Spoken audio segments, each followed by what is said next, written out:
movement is finally receiving is so nice to see. I'm so happy to see everyone here today supporting that. When I first found out about this movement, I was around 13 or 14 years old, okay? That was about 4 or 5 years ago, and the same stuff keeps on cropping up time and time again, the same big statement. You know, slavery was so long ago, racism doesn't exist anymore. Well, I'm going to tell you now that slavery was abolished in 1833. That's less than 200 years ago. To put it into perspective, slavery has existed as a constitution for a lot longer than it's been abolished. Okay, and then people go on to say, well, you know, slavery isn't a problem in our society anymore. And I just think to dismiss the history of slavery in this country is a dismissal of how modern racism is a result of it. It's a dismissal of why George Floyd, Tamir Rice, Mark Duggan, Eric Garner, and all of those lives that have been lost because of it. To a system to teach our children self-love, because this system has no love for us. We need economical power within this society. Every culture has some economical standing other than the black society. We are believing the hype when they tell us we cannot work together. We cannot keep giving our children to a system and complain. We need to build our own system. Racism is more than just name-calling. It's more than stereotypes and slurs. Racism is prejudice combined with institutional power. Yes, George Floyd's death has sparked outrage across the world, which is ultimately why we are here today. But we're not only fighting for his justice, like it's been said already. We are fighting for something bigger than that. We are fighting to dismantle racism within our governments, our police system, which have kept black people oppressed for decades.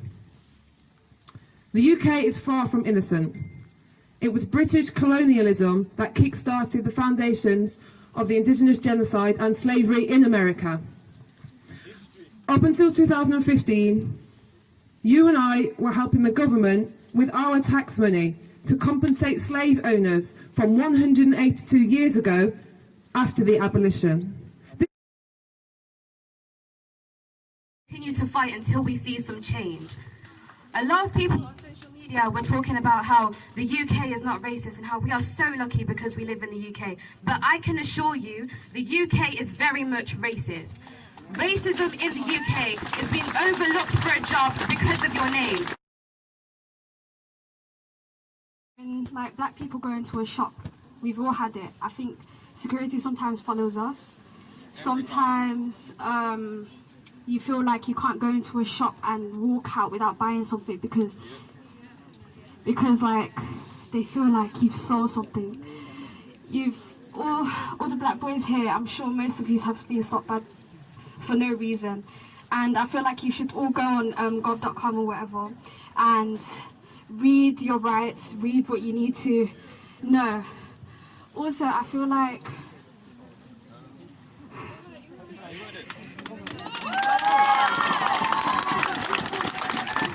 understand their rights and make sure that they know they're not dealing with no dumb black man. They need to know that we're strong and we know what we're talking about.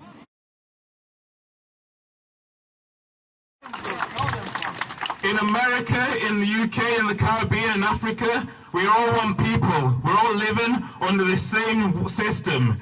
And nothing will change until we change this system. Until we get rid of this racism, until we get rid of capitalism. We've got to organize, like the Haitians, when they overthrew slavery. We've got to organize and overthrow capitalism in this country and in the world. We need to educate ourselves after this demo. We need to, because these people, they promised us education, but all they've given us are tests and scores and bullshit qualifications. I know many young black people here have come out to this city to go on nights out, have time with their boys. Me, myself, I've gone to the botanist, tried getting in there with 3 of my boys, turned away. Turn around, what, 3 white boys go in and go after me? Where's the justice in that? And 3 years ago, nearly now, I was stupid enough to think that it did. But one fatality, I got a phone call one Wednesday night telling me my brother was in hospital and they needed to be there because I was his next of kin so that I could help him because he needed support. I came here in a t-shirt today to represent Darren Keith Cumberbatch. You know what pissed me off on the day that I started this stuff? You know what? I come here in a t-shirt, yeah, and it said muted. Because that's how I fucking felt. And as from today, I ain't been muted no fucking more. And I'm sorry to swear, I had my decorum. I sat on my shiny shoes in court for 28 days. And to this day, IOPC, let me talk some names now. Derek Campbell, I'd like to ask you a question. You're a black male that understands the oppression of racism. You work for IOPC. Do you know how I struggle with 35 minutes on? I'm still waiting for a finalised report and findings from an inquest from this time last year. This time last year I was cooking dinner at 2 and 3 o'clock in the morning. So my babies and my shit was intact. So I could sit in court, follow their rules, cross their T's, dot the I's, and you know what? I had to come out to you here today and say something, because I've been quiet for so fucking long. I'm done being quiet. And you know what makes it worse? I can't do this. This ain't got to talk about questions. This ain't about when is it going to change. It's going to stop. Stop. Nothing else but stop. How many more people are going to die? How many more brothers, uncles, dads, grandfathers are going to die? Racism needs to be stopped. The same way you can't tell somebody with breast cancer, yeah?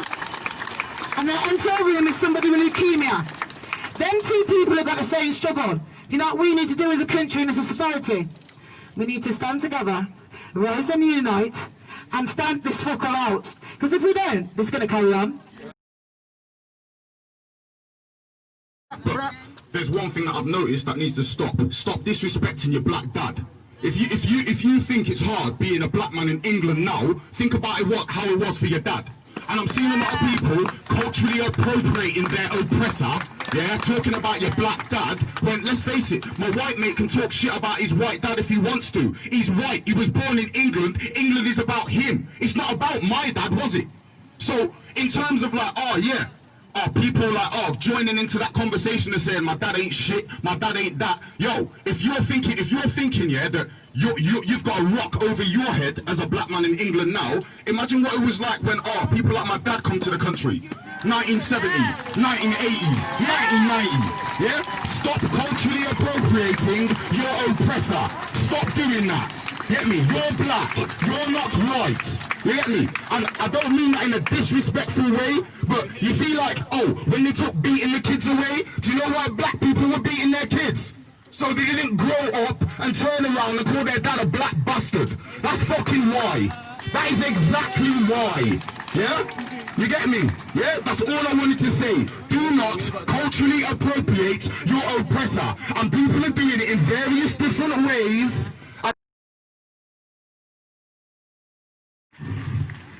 For the past 2 weeks, yeah, I've been heartbroken. Because I've seen what's been going on the social media. Everyone's been seeing what's going on. And I just want to say, yeah, black people, we're pioneers. That's what I want you lot to know. We're proper pioneers. Don't ever be shy to express yourself. We're pioneers. Don't ever be shy to say Black Lives Matter. Don't ever be shy to do nothing. Do you get what I mean? Like, we need to rise up, man. We proper need to rise up. And now, we didn't give them a work permit. They invaded our land.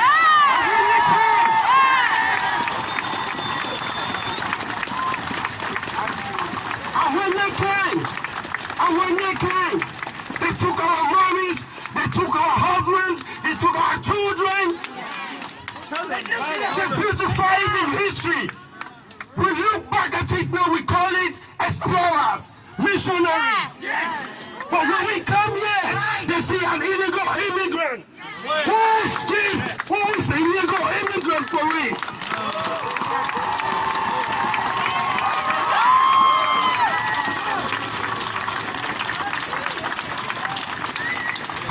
If we don't educate people about how strong black people were and how they are till today, we had no guns to fight Westerner when they came over to Africa because we didn't need guns. We were eating real food, jollof rice. Our food, all our places were organic. So like, whoa, look at these people. We're living in peace. Yes. And they rob everything that we've got. But you know what? We're not going to fight back. We're not doing that by resentment. We're going to do that by love. And we're going to change the narrative.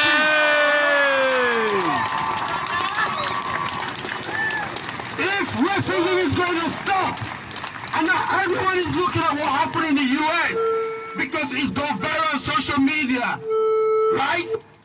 The racism we have here is systematic and it's psychologically depressing for black people. You can't record, you can't put on view your psychological issues. The oppression that we go through every day, the journey is lonely for an African person. Raised in Coventry. I've got sickle cell anemia. Came out here today to support my black people. Yeah, man. A lot of black people as well. A lot of different type of races. A lot of the people over there, everyone's came together and obviously showed love because this is what it really means, you know what I'm saying? Everyone's out here to show protest. I'm shaking right now because I'm nervous. We've been through so much, you know. Been through so much.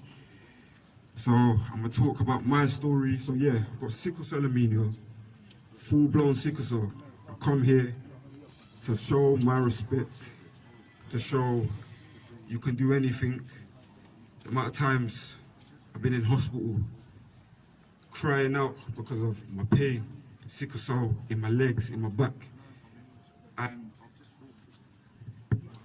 And it's upsetting for a black person, for a black human, you know? I haven't written nothing down. I'm gonna just say and talk. I'm quite upset right now, to be honest. I ain't gonna lie, I'm kinda emotional.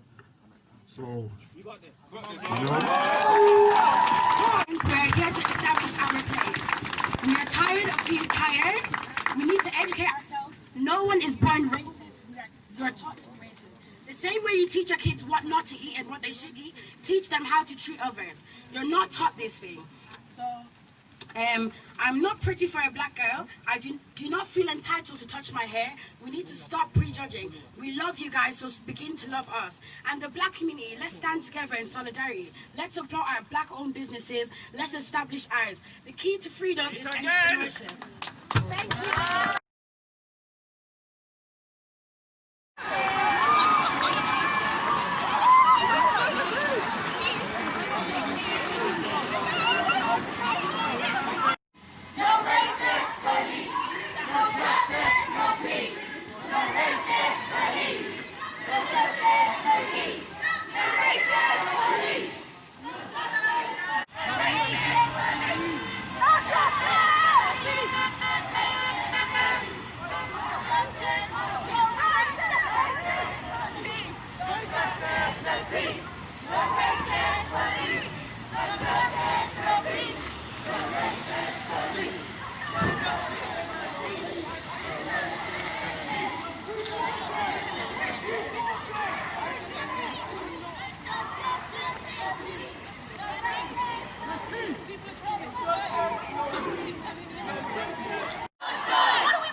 justice! No peace! No justice! No peace!